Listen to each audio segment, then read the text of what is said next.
우리 성경을 읽으시다가 보면 이제 무슨 이름을 만나느냐면 헤롯이라고 하는 이름을 많이 만납니다. 그렇죠?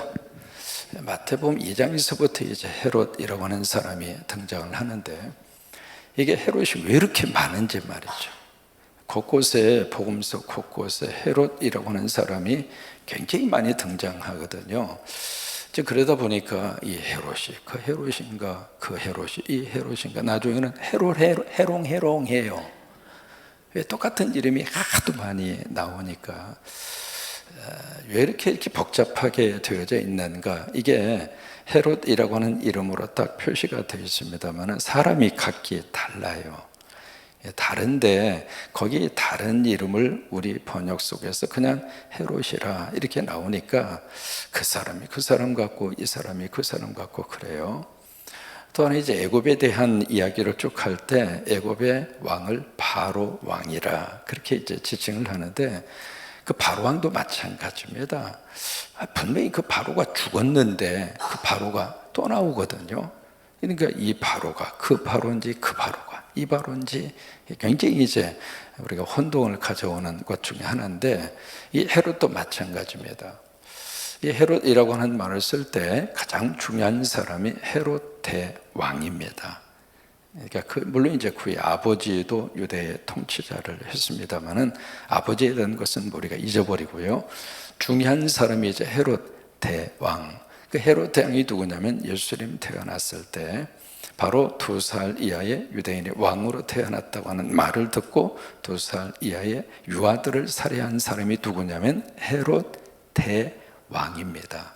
이게 대왕이라는 말을 붙였냐면 이스라엘 전체를 다 통틀어서 통치했던 사람이라, 그래서 구별하기 위해서 헤롯 대왕이라고 하는 말을 붙입니다.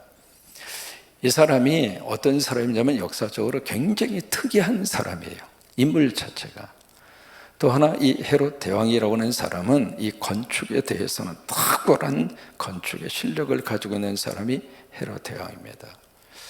그래서 이 사람이 남긴 지금까지 벌써 이제 2000년의 역사가 지났습니다만은 지금까지도 그가 남긴 건축의 흔적들이 이스라엘 곳곳에서 우리가 만날 수 있거든요. 그 대표인 것이 바로 어디냐면 그 가이샤라라고 하는 그곳이에요.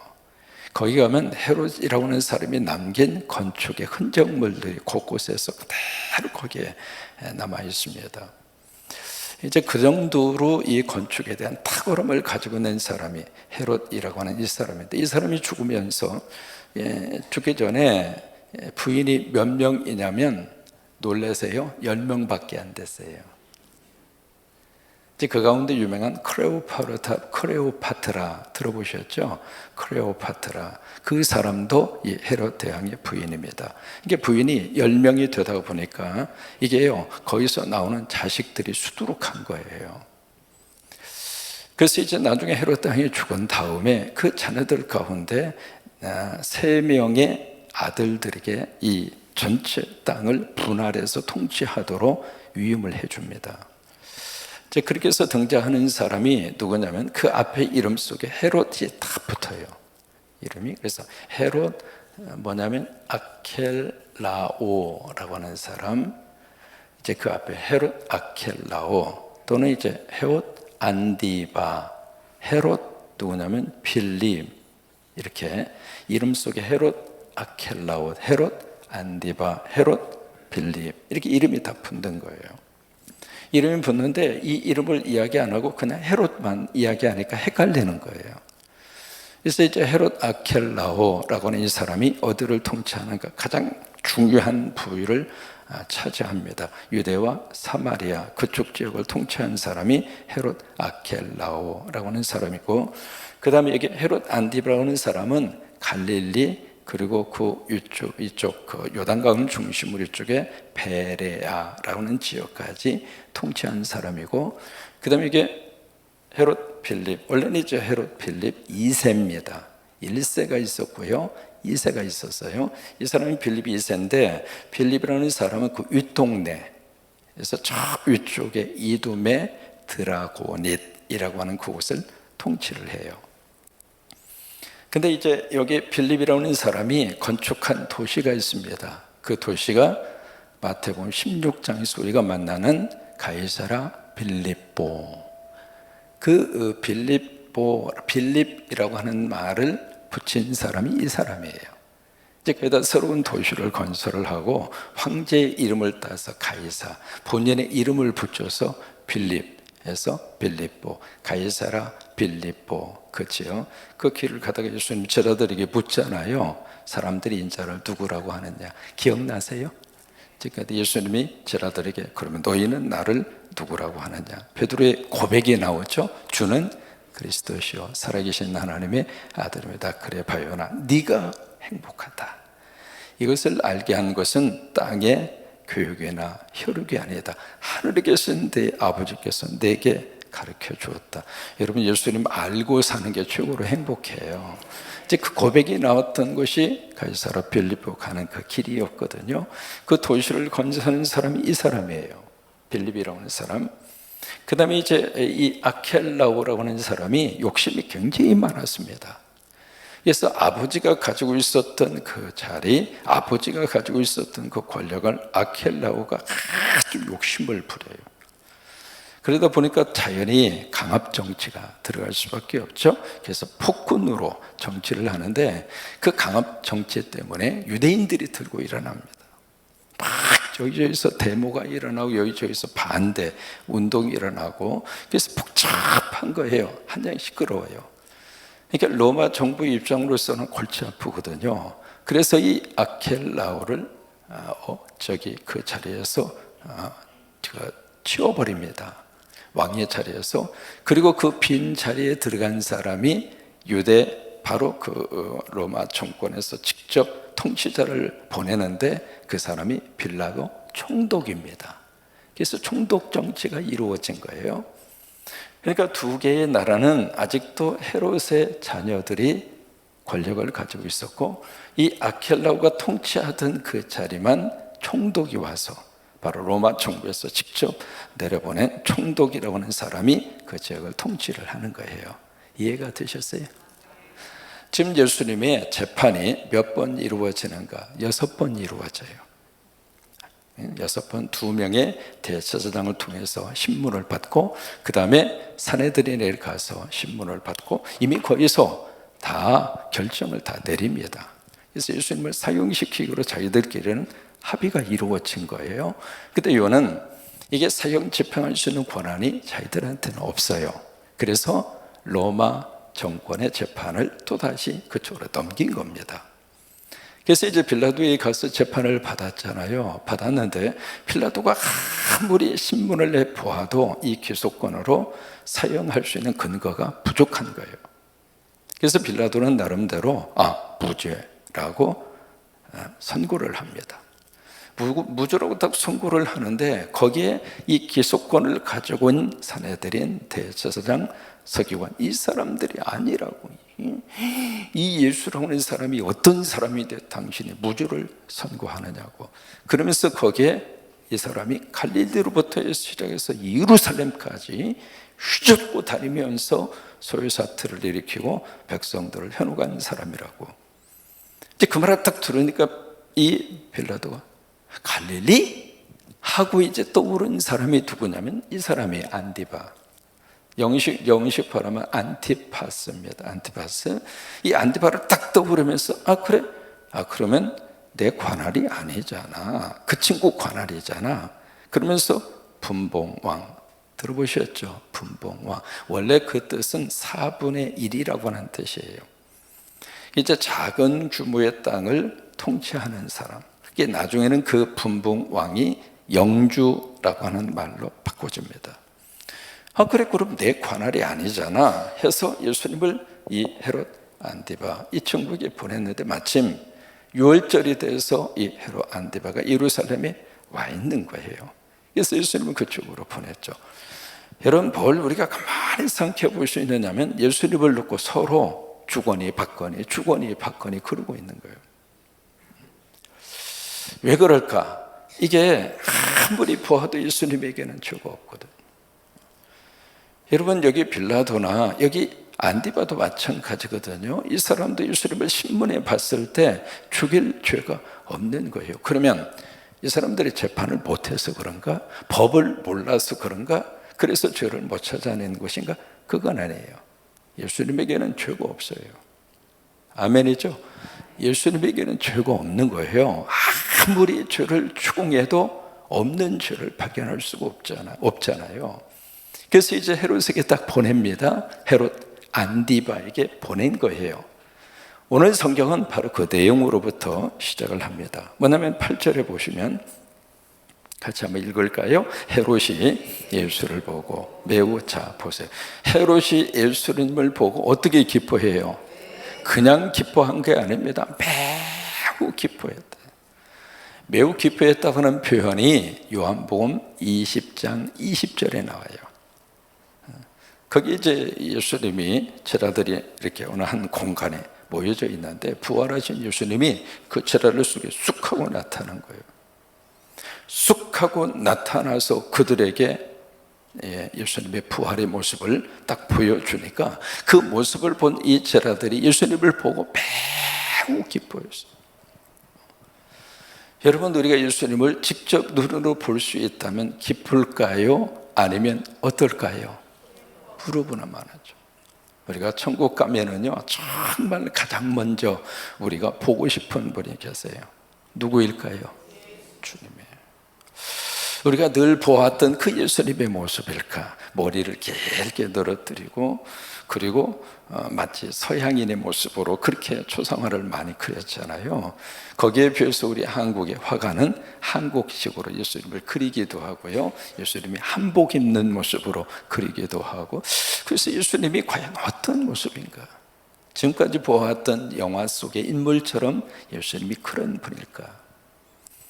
우리가 천국에 가면 정말 그립게 보고 싶은 분이 주님이세요. 저나 여러분이나 다 천국에 가셔서 예수님 다 보십시다. 아멘이죠?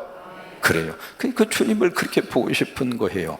여기에 지금 이 헤롯 안디바라고 하는 사람이 예수님을 보고 기뻐하는데 그냥 기뻐하는 게 아니라 너무너무 좋아하는 거예요. 그런데 이 헤롯 안디바가 여기 매우 기뻐했다. 좋은 의미에서의 기쁨으로 기쁘게 예수님을 맞이했을까요? 아니면 다른 속셈이 있어서 그랬을까요? 성경은 그 다음을 설명을 합니다. 왜 이렇게 헤롯이 예수님을 보고 매우 기뻐했을까? 두 가지 때문에 그랬다고 성경은 기록을 합니다. 이는 왜냐하면 그의 소문을 들었다. 그래서 보고 싶었다. 갈릴리를 통치하고 있었기 때문에 갈릴리는 예수님의 사역의 가장 중요한 부분이었거든요. 지금도 거기 가버나움이라고 하는 곳에 들어가면 맨 처음에 들어가는 그 입구에 작은 편말이 하나 있습니다. 우측에다가 편말에다 뭐라고 썼느냐면 예수님의 홈타운이라고 그렇게 써놨어요. 바로 그 장소에 쏙 들어가면은요, 바로 우측에 하나의 건물이 세워져 있습니다. 그 건물이 바로 베드로의 집 위에다가 세운 베드로의 기념교회당입니다. 바로 거기에서 베드로의 장모의 열병을 치료한 그 사건이 있는 곳이에요. 그리고 바로 바로 옆에 10m도 떨어져 있지 않습니다. 거기에 뭘 발견할 수 있느냐면 회당터를 들어갈 수 있습니다. 그 회당이 예수님 당시 1세기에 있었던 회당이에요. 그리고 이제 가버나움에 들어가서 보시면 그 당시에 주택 구조를 볼 수 있고요, 마을의 형태를 볼 수 있고, 그래서 우리가 2000년 전으로 타임머신을 타고 간 것처럼 그대로 보여주는 장소가 가버나움이에요.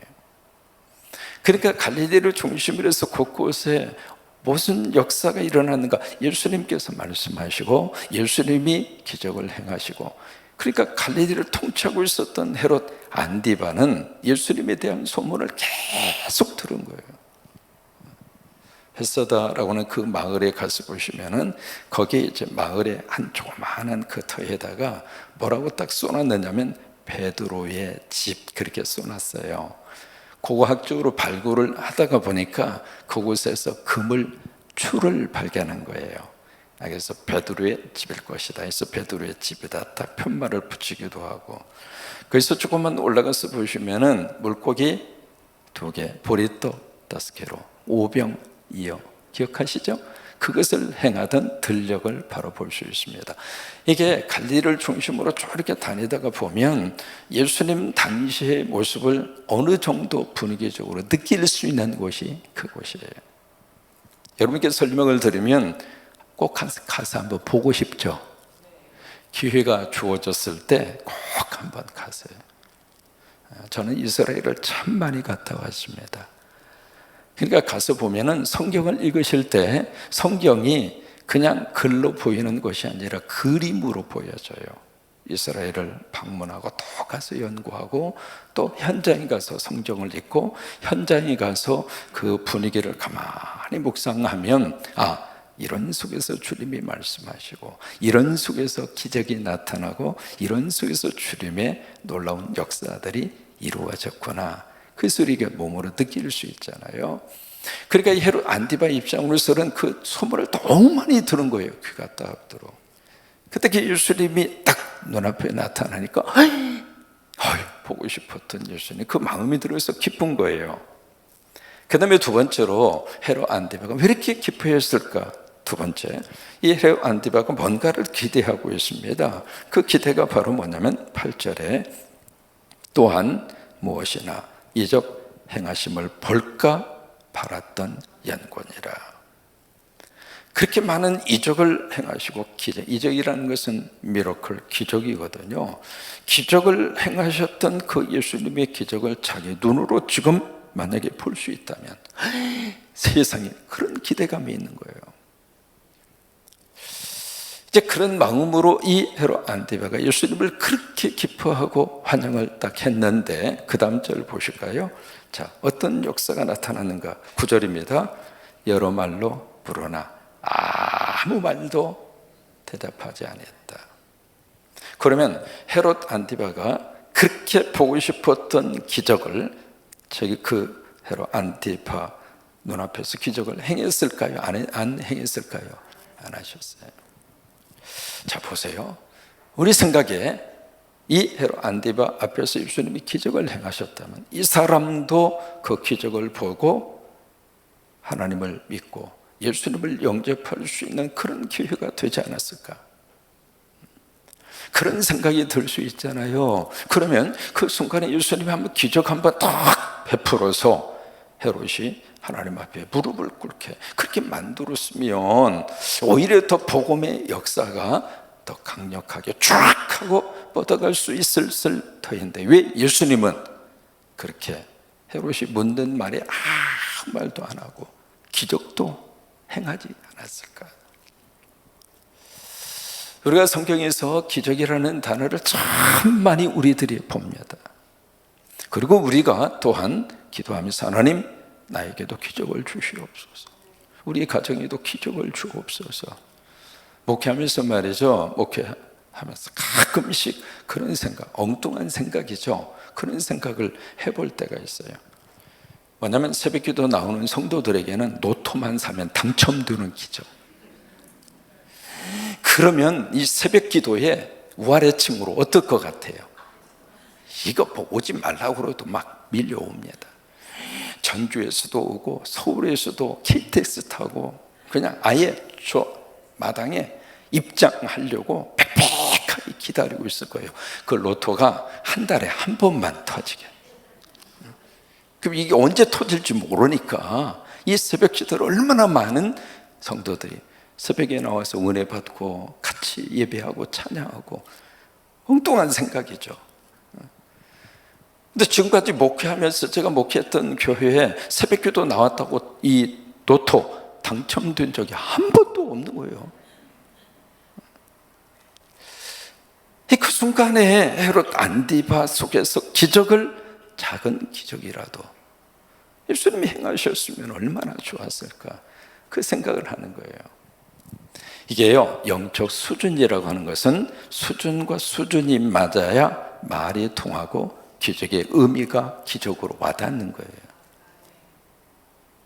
아멘? 같은 말이라 할지라도 그 말을 영적 수준이 안 되는 사람에게는 의미가 없는 거예요. 때로는 여러분 기적도 마찬가지입니다. 기적은, 따라서 하세요, 기적은 내 욕망이 아니라 하나님의 필요에 따라서 허락하시는 것이다. 그게 기적이에요. 여기 헤롯 안디바는 그 기적을 정말 믿고 싶어서 기적을 바라는 것이 아니라, 당신 하나님 아들이라며, 능력이 그렇게 많다며 한번 보여봐. 거기에 대해서는 하나님이 반응하지 않았어요. 그러니까 우리가 기도하여도 구하여도 우리가 얻지 못할 때가 있습니다. 왜요? 야고보 사도를 통해서 주신 말씀이 있죠. 뭘로 쓰려고? 정욕으로 쓰려고. 그때는 만약에 구했는데, 정욕으로 쓰려고 구했는데 응답에 대해서 기도 응답으로 주어지면 주어진 것 때문에 망합니다. 그래서 안 주시는 거예요. 여기 헤롯 안디바, 이 사람이 그렇게 기뻐하고 그러고 나서 이런 말 저런 말 계속 물어보는데도 한마디 말도 안 하고 기적도 행하지 않고. 그러니까 이 헤롯 안디바가 자존심이 구겨진 거예요. 왜? 거기 신하들이 많이 있잖아요. 그 앞에서 아무 말도 안 하고 그냥 예수님이 침묵으로 일관하고 있으니까 헤롯 안디바가 이 왕인데, 왕이 무슨 말을 하는데도 아무 말도 안 하고 그러고 있으니까 이적도 보이지도 않고, 이 사람이 이제 자존심이 상한 거죠. 그래서 그 다음 절에 행동이 나온 겁니다. 자, 10절입니다. 대제사장들과 서기관들이 서서 힘써서 고발합니다. 그러니까 11절 함께 있습니다. 헤롯이 그 군인들과 함께 예수를 업신여기며 희롱하고 빛난 옷을 입혀 빌라도에게 도로 보냈다. 이 군인들과 함께. 왜? 옆에 지금 헤롯이 막 그러고 있는데 옆에 보호자고 있었고, 뭐 그런 군인들도 함께 있었을 거 아니에요. 그러니까 같이 합세를 해서 지금 예수님을 업신여기고, 그 다음에 뭐까지 해요? 희롱까지 합니다. 왜요? 자존심 상했다 이거예요. 이게 자존심 구겨진 것을 그런 모습으로 전 예수님에게 지금 보이면서 또 하나, 여기 빛난 옷을 입혔다. 이 빛난 옷이라고 하는 것은 화려하다 이 말이에요. 그러면 질문 한번 해볼까요? 왜 이 헤롯 안디바가 예수님에게 그 화려하고 우아한 그 옷을 왜 입혀줬어요? 그 의미가 뭘까요? 갑자기 무슨 옷을 갖다가 입혀요? 막 업신여기고 희롱한 사람한테 이렇게 화려하고 빛난 그 옷을 왜 갖다 입혀요? 왜 그랬을까요? 지금 이 빌라도의 법정 속에서 무슨 일이 일어났던가라고 하는 것을 헤롯은 어느 정도 알고 있습니다. 왜 거기에서 내가 유대인의 뭐냐? 왕이냐? 이 단어가 나왔습니다. 그 다음에 고발할 때에도, 기소를 할 때에도 자칭 왕 그리스도라, 거기에 대해서 들은 거죠. 여기 대제사장과 서기관들이 옆에서 막 힘써서 막 기소하고 또 고발하고 그랬다고 그랬잖아요. 그러니까 왕이라는 말을 들은 거예요. 그러니까 이 헤롯 안디바가 왕? 아이고 꼴 좋네. 그래, 왕 노릇 해봐. 그리고 왕을 의미하는 화려한 옷을 갖다 입힌 거예요. 존경의 마음으로 입혔어요? 아니면 희롱의 마음으로 입혔어요? 그 차원에서 옷을 입힌 거예요. 그 다음에 마지막 절에 누가는 이렇게 성경을 기록하고 있습니다. 12절입니다. 같이 있습니다. 헤롯과 빌라도가 전에는 원수였으나 당일에 서로, 사람이 그렇습니다. 전에는 원수였으나 왜 원수가 됐을까? 이 헤롯 아켈라오가 통치하던 유대와 사마리아, 거기에 뭐가 있느냐면 예루살렘 성전이 있습니다. 그 성전에 무슨 일이 있었느냐면 성전에서 소요 사태가 일어났어요. 성전 안에서 그래서 이 빌라도라는 사람이 통치하다 보니까 성전에서 소유사태 일어난 그 사건을 처리하는 과정에서 무차별적으로 그때 당시 유대인 6천 명을 죽입니다. 죽이는데 그 가운데 특별히 갈릴리에서 온 사람들을 표적으로 해서 많이 죽였어요. 그러니까 이 빌라도 입장으로서는 성전 이 사건을 해결하기 위해서 그렇게 처리를 했지만 그 갈릴리 사람들이 누구 관할이에요? 이 사람 관할이에요. 헤롯 안디바. 그러니까 헤롯의 입장으로서 아니 우리 식구들을 갖다가 죽여? 그러니까 둘 사이가 원수가 된 거죠. 그래서 전에는 원수였으나 라고 하는 말이 그래서 나온 거예요. 근데 그렇게 서로 으르렁대던 이 두 사람이 참 보세요. 뭐라고 표현하고 있는가? 당일에. 당일은 무슨 일입니까? 예수님에 대한 문제를 가지고 서로가 주고받고 그러고 있는 거예요. 그 당일에는 서로가 뭐가 됐어요? 친구가 됐습니다. 자, 보세요. 당일에 친구가 됐다. 가식일까요? 진심일까요? 가식이죠. 그래요. 그래서 참 우리가 인간관계를 맺어간다고 하는 것이 참 쉽지가 않아요. 저 사람이 진심인가 가식인가 우리는 잘 몰라요. 웃고 가까이 접근해 왔는데 어느 날 보면은 내 가슴에 대못을 받고 가는 사람도 있고, 참 친한 친구의 관계로 그렇게 생각을 했는데 그냥 이용해 먹고 경제적으로 힘들게 만들고 떠나는 사람도 있고, 정말 친구라고 생각을 했는데 서로 비밀을 지켜주겠다고 했던 그 말을 이상한 데 가서 엉뚱하게 발설을 해서 그것 때문에 더 힘들게 만드는 경우가 있고, 사람은 영원한 원수도 영원한 친구도 없는 거예요. 그러니까 원수가 됐던 사람이 친구가 되기도 하고, 근데 좋은 의미에서 친구가 되면 좋은데 그게 또 다른 가식이더라 이 말이에요. 또 친구였던 사람이 또 원수로 변질이 될 수도 있고, 그게 인간관계예요. 그래서 우리가 여기서 하나의 지혜를 배울 수 있습니다. 우리가 붙들고 믿을 수 있는 분은 주님, 그리고 성령님, 하나님밖에 없어요.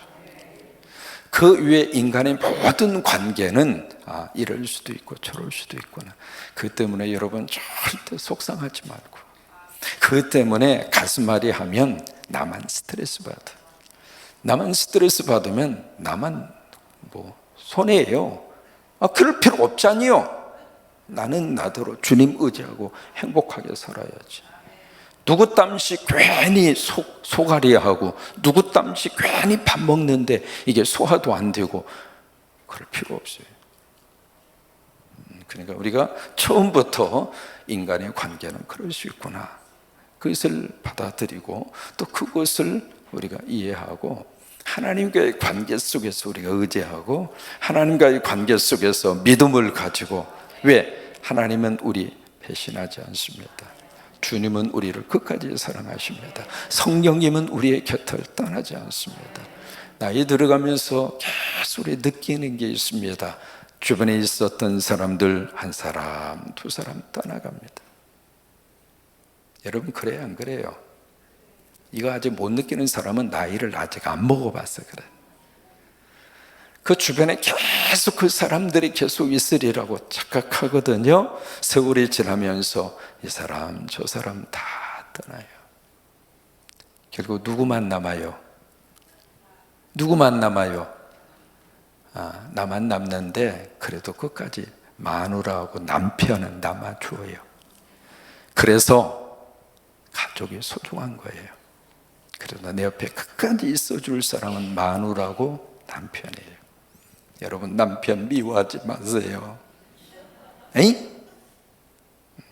여러분 마누라 사랑해 주시고, 왜? 끝까지 내 옆에서 내 손을 잡아줄 수 있는 유일한 분은 그분밖에 없어요. 자식 아이고, 늘 들었잖아요. 품 안의 자식입니다. 결국 자식도 자식의 삶을 살아야죠. 그러니까 결국 우리는 이제 홀로 왔다고 홀로 가는데, 그래도 곁에 끝까지 있어주는 인간은 가족이라 이 말이에요. 그런데 그 가족마저도 결과적으로 그렇게 되는데, 어쨌든 우리는 하나님 딱 의지하고 그렇게 끝까지 믿음으로 살아가는 여러분 되시기를 주의 이름으로 축원합니다. 그래서 예수님의 재판이 헤롯으로 갔다가 이제 누구한테 돌아와요? 빌라도한테 돌아와요. 빌라도는 그 다음을 어떻게 진행했는가? 그것은 내일 새벽에 말고 목요일 날 새벽에, 내일 새벽에는 제가 장로교 대회 뭐 강의를 좀 해달라고 그래서 거기 가야 되니까 목요일 날 새벽에 이어가도록 하겠습니다.